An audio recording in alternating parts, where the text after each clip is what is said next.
AP liquor scam case దర్యాప్తు వేగంగా జరుగుతుందని చెప్పారు హోంమంత్రి అనిత. కుంభకోణంలో పట్టుబడ్డ నిందితులను ఒక్కొక్కరిగా అరెస్ట్ చేసి రిమాండ్కు పంపిస్తున్నామన్నారు హోంమంత్రి అనిత.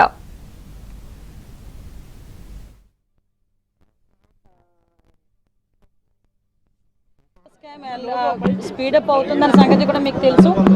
వాళ్ళ ఎంక్వైరీ వాళ్ళు చేస్తున్నారు. ఎంక్వైరీలో పట్టుకున్న వాళ్ళని కూడా రిమాండ్లు పెడుతున్నారు. మా చట్టం తన పని తను చేసుకెళ్లిపోతుంది. అనిత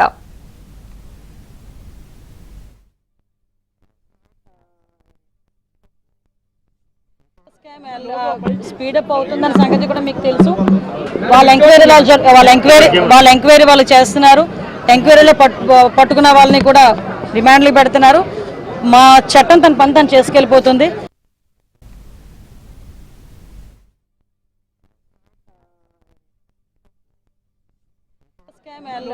స్పీడప్ అవుతుందన్న సంగతి కూడా మీకు తెలుసు. వాళ్ళ ఎంక్వైరీ వాళ్ళు చేస్తున్నారు. ఎంక్వైరీలో పట్టుకున్న వాళ్ళని కూడా రిమాండ్లు పెడుతున్నారు. మా చట్టం తన పని తను చేసుకెళ్లిపోతుంది. స్పీడప్ అవుతుందన్న సంగతి కూడా మీకు తెలుసు. వాళ్ళ ఎంక్వైరీ వాళ్ళు చేస్తున్నారు. ఎంక్వైరీలో పట్టుకున్న వాళ్ళని కూడా రిమాండ్లు పెడుతున్నారు. మా చట్టం తన పని తను చేసుకెళ్లిపోతుంది.